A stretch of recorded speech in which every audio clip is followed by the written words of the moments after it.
presentation today to share his thoughts around the ethical considerations of WebXR. So Ben, hello, my name is Ken Pai. I do the Voices of VR podcast, and today I'm going to be talking a little bit about XR ethics and how they apply to WebXR. So today I'm going to be going over three main things, doing a quick overview of XR ethics, talk about four main socioeconomic contexts that are important for ethics, and then the role of context in human rights when it comes to looking at these ethical issues within XR. So back in 2019, I actually had a chance to go to Laval Virtual, where I was a part of the think tank there. And one of the questions that we started to look at were some of the XR ethics questions.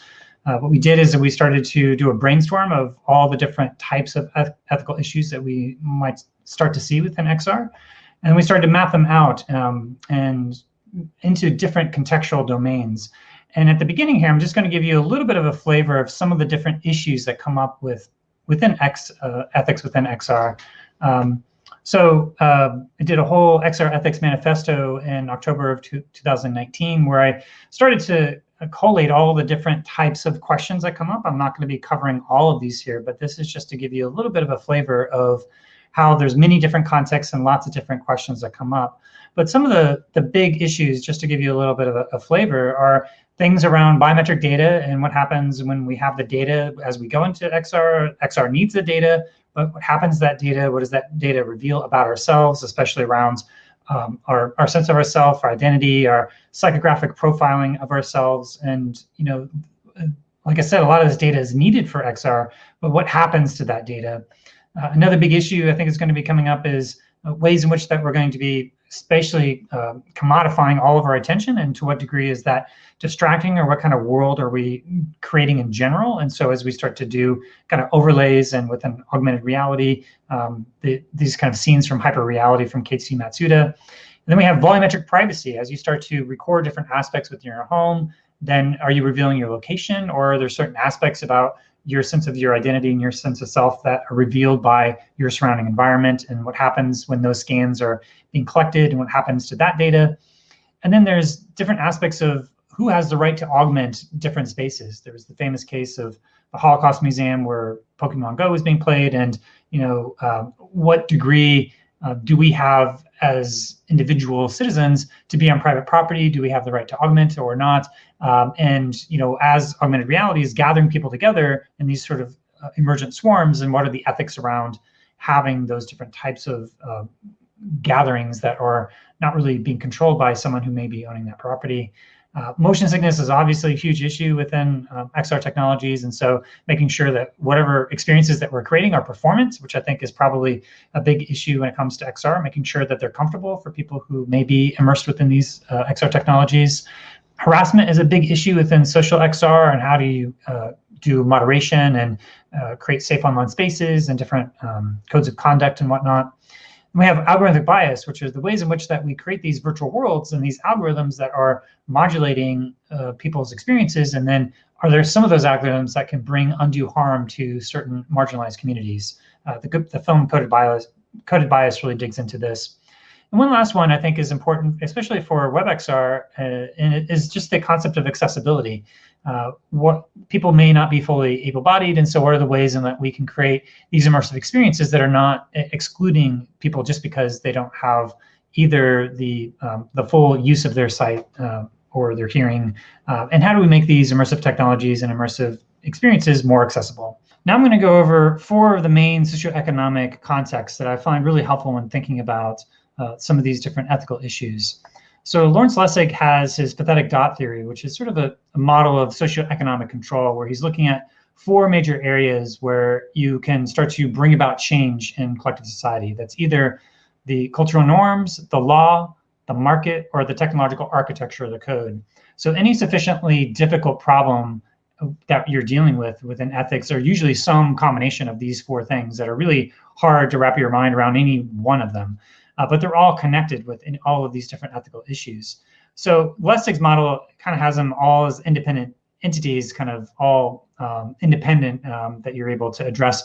There's another way of looking at at these in terms of these nested contexts, meaning that at the highest level is the culture, and then you have the laws, and then I'll actually step through those here. So you have the culture at the highest level, and within the context of the culture, you have the laws that are built within that cultural context.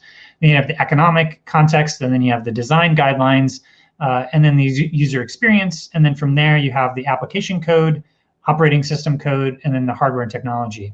So as we start to look at these different layers as to what type of architectures or how you're going to address some of these issues, you really have to take into consideration all of these different layers with any of these ethical issues.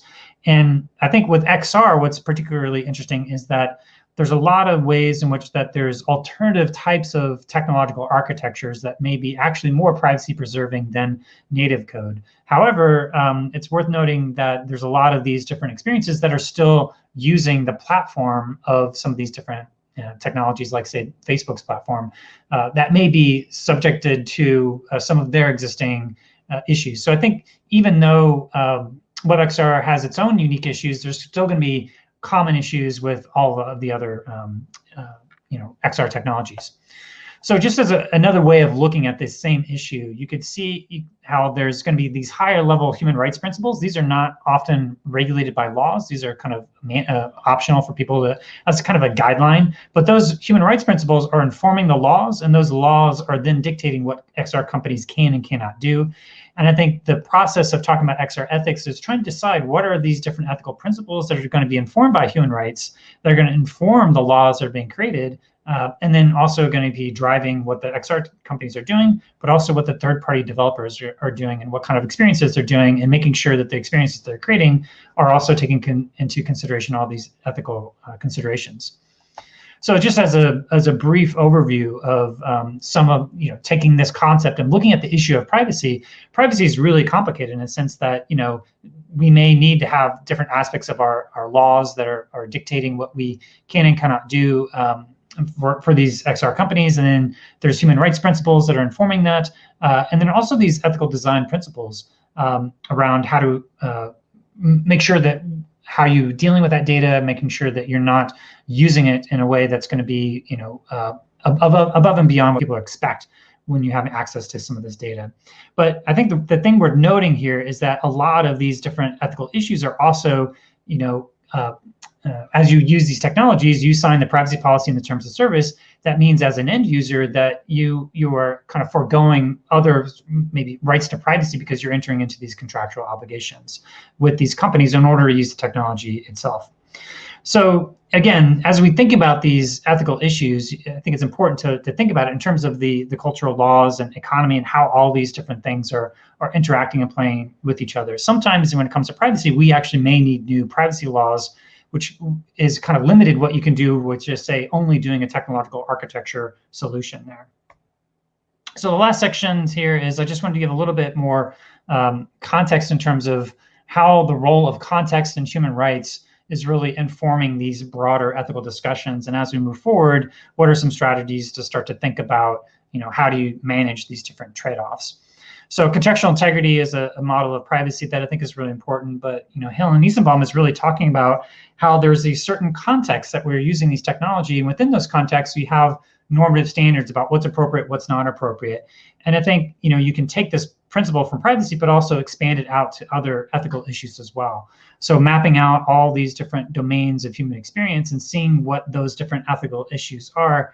Specifically, that's sort of what I did on the XR Ethics Manifesto. But here, just briefly, again, more of the overall issues. But more and more, what I'm seeing is that technology companies and people within XR in general are starting to look at human rights frameworks to be able to look at the principles of human rights and then to see how those are going to inform some of these broader ethical considerations. So to take the UN Declaration of Human Rights and start to apply it to these different contexts, then you have things like the friends and community and collective culture with the freedom and equity and diversity and inclusion and freedom of assembly and rights and freedoms for all.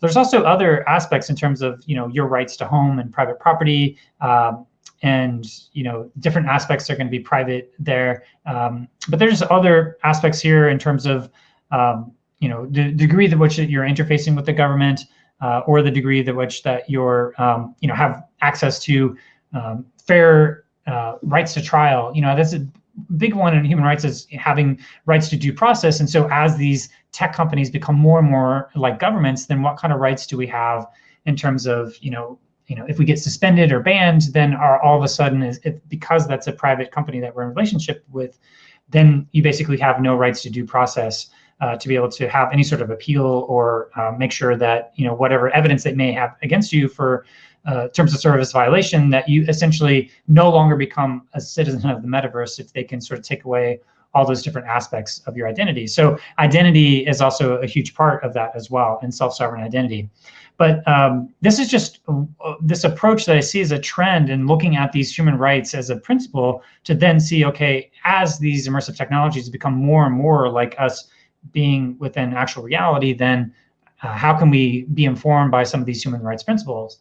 And what's interesting is this is actually what Facebook themselves have been doing in terms of expanding their responsible, innovative principles into these dimensions. And these dimensions are exactly that, these different contexts that are informed by human rights. And the thing that's important to note about these contexts and these dimensions is that often when you talk about these ethical dimensions, is that you can't necessarily optimize perfectly for every single one of these different instances. And so it's going to be some trade-offs between some of these different things. And as an example, in order to have really safe online environments, there may be some aspects of your privacy that you have to be subjugated to be recorded in order to have these safe online environments. And so because of that, then knowing where that line is, I think, is going to be changed based upon different types of approaches that people within the XR community are taking. But I think looking to these responsible innovation dimensions, looking at these different contextual dimensions in human rights, is a good place to start to look at, okay, how do you actually address some of these different ethical questions that are going to be arising within XR? Again, you can start to map out some of these different issues across these different contexts and contextual domains. And you can see that there's a lot of overlaps in terms of what Facebook is seeing and how there's already these different human rights principles across these different contexts. Now, I think these are some of the human rights that are going to be interesting to look at in the future: the freedom of assembly and association, the rights to freedom and equality, ability to be able to democratically participate not only in government, but also within these platforms themselves. So how are these governed? Like I was mentioning earlier, different aspects of right to due process, and are there going to be more legal systems that we start to see within these virtual environments? Privacy obviously is a huge issue, and also just being able to have your own freedom of opinion, freedom of expression, and freedom of association. So one couple of last thoughts here is that there's another initiative that's out there called neurorights, and they're looking at these fundamental neurorights in terms of the right to identity, the right to agency, right to mental privacy, right to fair access to mental augmentation, and then the right to be protected from algorithmic bias. These neurorights are some of these things that come up particularly with these neurotechnologies like brain-computer interfaces, but also XR, VR, AR technologies are some of these issues that aren't already being taken into consideration with existing human rights frameworks. Looking to neurorights are going to be ways of kind of informing us, okay, here are some issues that we're going to have to be paying attention to as we move forward. So again, looking at all these different contextual domains and trying to figure out the realms in which WebXR is, addressing specific things. There could be unique technological architectures that, like I mentioned earlier, they're more privacy preserving, but because they're more privacy preserving, you may have less capability. And so there's these different trade-offs, even within WebXR, that has to negotiate and navigate how are they going to land in terms of making access to some of these different types of immersive experiences versus the trade-off with what actually happens to that data. So that's all that I got, and hopefully that gives you a little bit of an overview for some of the different ethical questions that are coming up. I think within WebXR generally, there's probably maybe a subset of some of the different issues that we're seeing just because it hasn't been as well developed. But as time goes on, we're going to see just as many of these different ethical and moral dilemmas come up in WebXR as we're going to within native applications. And I guess one final thing is that on October 12th, I'm also going to be hosting the WebXR Design Summit that's coming up here. So be sure to look out for that and look forward to having more talks and discussions around different design principles within XR.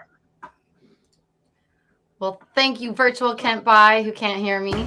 That was fantastic. He's such a gem.